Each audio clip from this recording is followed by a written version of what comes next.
अहिल्यादेवी होळकर यांच्या 300व्या जयंतीनिमित्त जिल्हा प्रशासनातर्फे विविध उपक्रम राबविण्यात येत आहे। जिल्हाधिकारी आशिष येरेकर यांच्या मार्गदर्शनाखाली नवरात्रोत्सवात महिलांच्या आरोग्याबाबत मार्गदर्शन आणि तपासणी शिबिर घेण्यात येत आहे।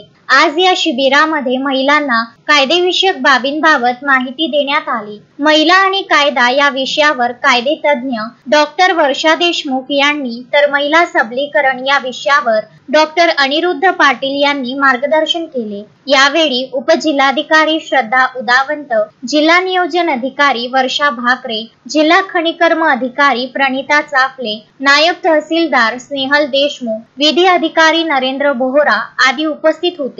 जिल्हा नियोजन सभागृहात जागर महिला आरोग्याच्या उपक्रमामध्ये आरोग्याचा उपक्रम राबविण्यात येत आहे। यात कायदेविषयक मार्गदर्शन करताना डॉक्टर वर्षा देशमुख म्हणाल्या, स्त्रियांचे सक्षमीकरण म्हणजे नुसता हक्क नसून कौटुंबिक निर्णय प्रक्रियेत त्यांचा सहभाग असणे अत्यंत गरजेचे आहे। कार्यालयीन कामकाज करताना काही तक्रार असल्यास विशाखा समितीचा वापर करावा। कोणत्याही अन्यायाविरुद्ध आवाज उठवण्यासाठी कायदे आहे। महिलांनी कायद्याबाबत साक्षरता बाळगावी असे आवाहन त्यांनी यावेळी केले। कार्यक्रमाचे संचालन चैताली जाधव यांनी तर आभार गावंडे यांनी मानले।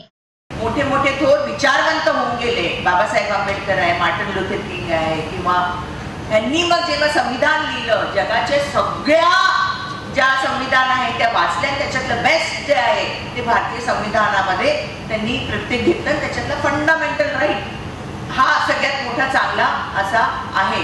तर ते म्हणतात की कुठल्याही समाजाची प्रगती त्या महिलेच्या प्रगतीवरती अवलंबून आहे। जर का ती सुधारित असेल, ती प्रगतशील असेल, तर तो राष्ट्र असतं ते प्रगतशील असतं। आणि ती महिला जी तिला आपण डांबून ठेवलेलं असतं, घरात बस म्हटलेलं असतं, फक्त चूल आणि मूलच तुझं आहे, तर तो समाज हा त्या समाजाचं विकास हा त्या महिलेच्या स्टेटस वरती असतो।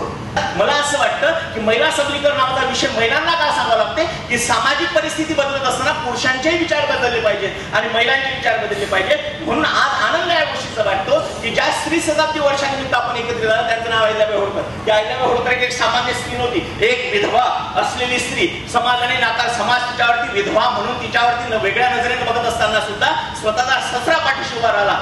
Vidarbha news bureau, Amravati.